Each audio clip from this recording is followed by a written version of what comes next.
Bonjour et bienvenue sur Comment Pourquoi. La première partie de ce chapitre sur les vecteurs donne la définition d'un vecteur, traite de l'addition et de la collinéarité de deux vecteurs, de la projection d'un vecteur et fait une petite parenthèse sur la valeur absolue. Dans cette deuxième partie, nous verrons comment traiter toutes ces notions à l'aide des coordonnées. C'est parti, on se concentre. L'addition et la collinéarité des vecteurs mènent, entre autres, à la notion de composante d'un vecteur ou coordonnée d'un point dans un repère. Pour se familiariser avec le vocabulaire et les écritures, on va raisonner tout d'abord dans un espace à une dimension. Afin de déterminer entièrement un vecteur, il faut trois informations: direction, sens et norme. Pour les obtenir, il faut exprimer le vecteur en fonction de vecteurs de référence connus. Dans le cas d'un espace à une dimension, on dispose d'un vecteur de base entièrement connu qu'on appelle I. Sa direction et son sens sont déterminés par la flèche. Sa norme sert de référence. Si on lui donne la valeur 1 à cette norme, sous-entendu une unité de longueur, ce qui est le cas que nous utiliserons pour la suite du chapitre, on dit que la base I, entre parenthèses, est normée. Soit les points O et I tels que le vecteur OI égale le vecteur petit i. Alors la norme du vecteur I égale la distance entre les points O et I, est égale à 1, c'est-à-dire une unité de longueur. Alors l'ensemble OI s'appelle un repère, et c'est un repère normé car la norme de I égale 1. Alors la norme du vecteur I donne une échelle des longueurs, et la droite OI peut être graduée si on choisit O comme origine de la graduation. Tous les vecteurs qui ont la même direction que le vecteur I peuvent être exprimés en fonction de ce vecteur I par l'égalité de collinéarité. Vecteur U égale X fois vecteur I. Le coefficient de collinéarité X s'appelle l'abscisse du vecteur U, dans la base I, ce qui se note vecteur U avec X entre parenthèses. Si on appelle M le point tel que vecteur OM égale vecteur U, alors on a aussi vecteur OM égale X fois vecteur I. Et X est l'abscisse du vecteur OM, mais c'est aussi l'abscisse du point M, c'est-à-dire que X est la valeur lue sur la graduation qui a O pour origine, ce qui se note M avec X entre parenthèses. Pour différencier les abscisses de plusieurs vecteurs ou points d'un même problème, il est d'usage d'utiliser la notation indicielle associée à la lettre X. L'indice est un symbole, une lettre, un nombre ou un vecteur, qui s'écrit en petits caractères en bas à droite de la lettre qui l'accompagne. Par exemple, l'abscisse du vecteur V est X indice vecteur V, celle de W est X indice vecteur W, celle du vecteur AB se note X indice vecteur AB, etc. De même, l'abscisse du point A est X indice A, celle du point B se note X indice B. On évite de surcharger l'écriture avec les indices quand il n'y a pas de confusion possible. Exemple d'abscisse. Dans le repère normé O vecteur I, le point A d'abscisse 2,5 se place sur la droite OI à l'aide de la graduation, ce qui signifie que le vecteur OA égale 2,5 fois le vecteur I, et que norme de OA égale distance entre les points O et A égale valeur absolue de 2,5 égale 2,5 unité de longueur. De même, le point B d'abscisse moins 0,5 se place sur la droite OI à l'aide de la graduation, ce qui signifie que le vecteur OB égale moins 0,5 fois le vecteur I. C'est-à-dire que OB et I ne sont pas dirigés dans le même sens, puisque l'abscisse est négative. La norme du vecteur OB vaut la distance entre les points O et B, c'est-à-dire la valeur absolue de moins 0,5, et ça vaut 0,5 unité de longueur, même si on ne le précise pas. Dans un repère normé O vecteur I, la donnée d'une valeur d'abscisse X détermine complètement la position d'un point M sur la droite OI. Et par conséquent, le vecteur OM égale X fois I est aussi entièrement déterminé. La direction du vecteur OM, c'est celle de I. Son sens, il est donné par le signe de X. Et la norme du vecteur OM, c'est la distance entre les points O et M, c'est la valeur absolue de l'abscisse. Cette dernière égalité, c'est-à-dire distance OM égale valeur absolue de X, est une propriété géométrique très importante de la valeur absolue, qui s'interprète comme une distance entre deux points. C'est donc une valeur toujours positive. Soit O vecteur I un repère normé, et deux points A et B, sur la droite OI. Grand A a pour abscisse X indice A, ce qui signifie que le vecteur OA égale X indice A fois le vecteur I. Et le point B a pour abscisse x indice B, ce qui signifie que le vecteur OB égale x indice B fois le vecteur I. Alors, par la relation de Schall, nous pouvons écrire le vecteur AB égale vecteur AO plus vecteur OB. Mais le vecteur AO, c'est moins le vecteur OA. Donc, le vecteur AB égale moins vecteur OA plus vecteur OB. On remplace vecteur OA par x indice A fois I et vecteur OB par x indice B fois I, ce qui donne vecteur AB égale moins x indice A fois I plus x indice B fois I.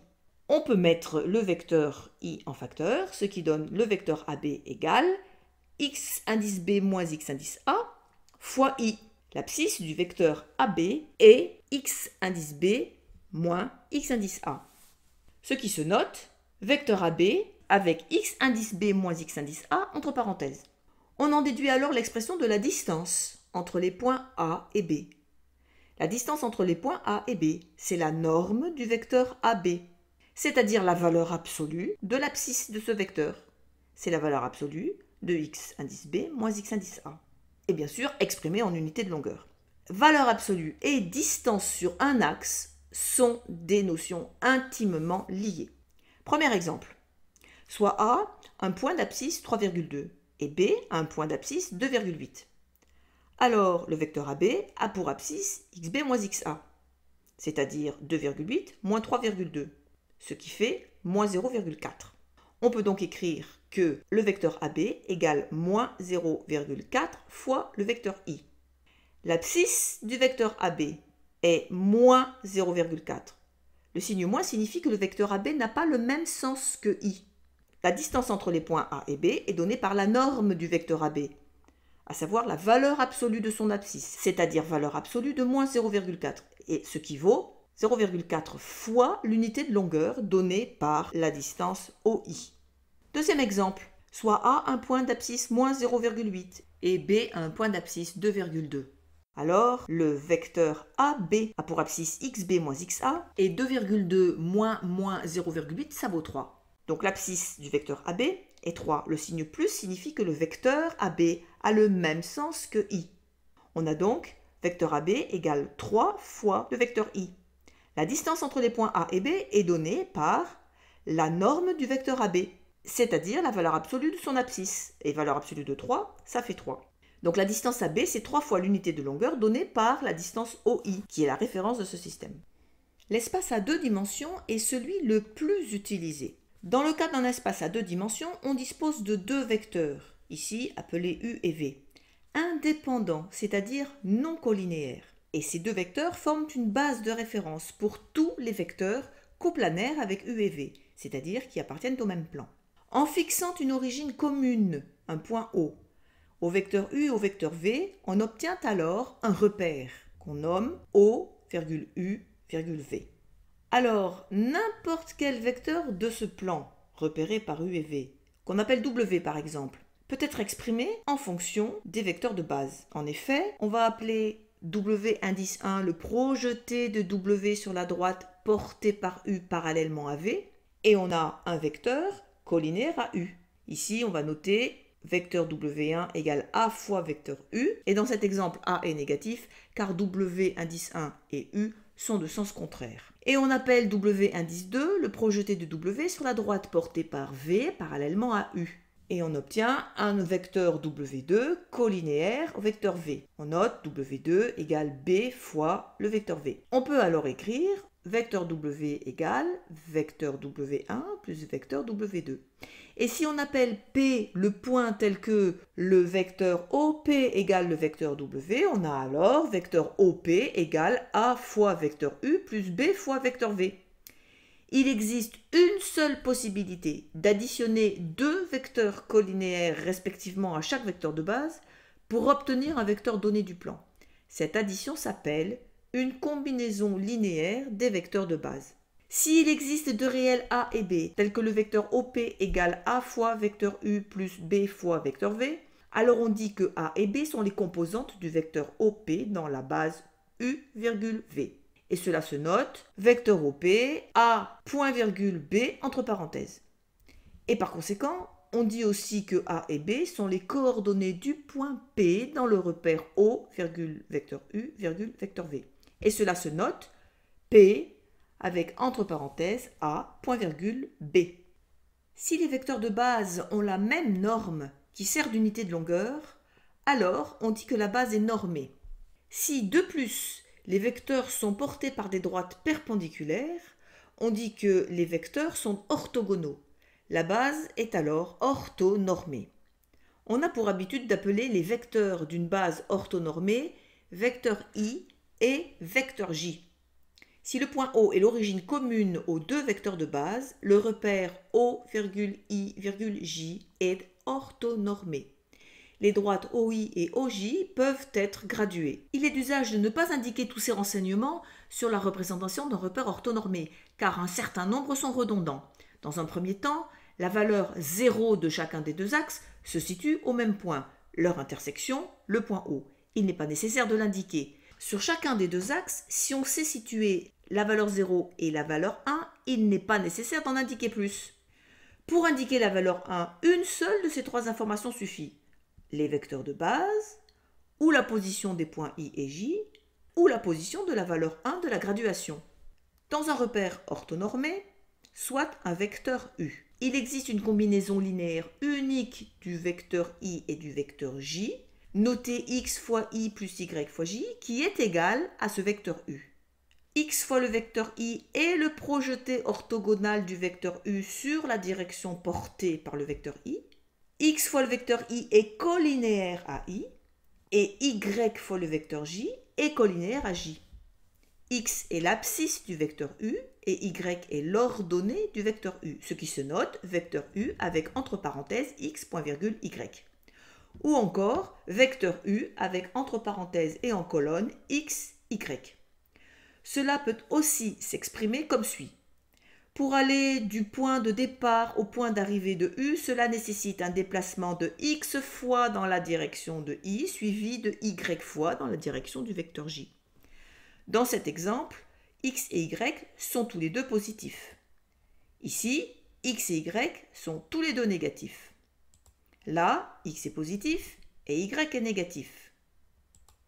Et là, X est négatif et Y est positif. Si U est collinéaire à J, alors son abscisse est nulle. Si U est collinéaire à I, alors son ordonnée est nulle. Soit le point M tel que vecteur OM égale vecteur U. Alors, M a pour abscisse X, une valeur réelle qui se lit sur l'axe porté par le vecteur I. Et pour ordonnée Y, qui se lit sur l'axe porté par le vecteur J. Pour aller du point O au point M, cela nécessite un déplacement de X fois dans la direction de I, suivi de Y fois dans la direction de J. Voici les coordonnées de quelques points particuliers. Le point O a les mêmes coordonnées que le vecteur OO, c'est-à-dire le vecteur nul. Pour aller du point O au point O, cela nécessite un déplacement de 0 fois dans la direction de I, suivi de 0 fois dans la direction de J. Les coordonnées du point O sont 0, 0. Le point I a les mêmes coordonnées que le vecteur OI, qui est égal au vecteur petit i, c'est-à-dire une fois dans la direction de I plus 0 fois dans la direction de J. Les coordonnées du point grand I sont les valeurs 1, point virgule, 0. Et tous les points de la droite OI ont une ordonnée nulle, comme le point P. Le point J a les mêmes coordonnées que le vecteur OJ, qui vaut vecteur J, qui vaut 0 fois le vecteur I plus 1 fois le vecteur J. Le point J a donc comme coordonnée 0,1. Tous les points de la droite OJ ont une abscisse nulle, comme le point Q. Dans la partie 3 de ce chapitre, nous verrons comment calculer la distance entre deux points, les coordonnées du milieu d'un segment et les diverses expressions de la collinéarité de deux vecteurs dans un espace de dimension 2.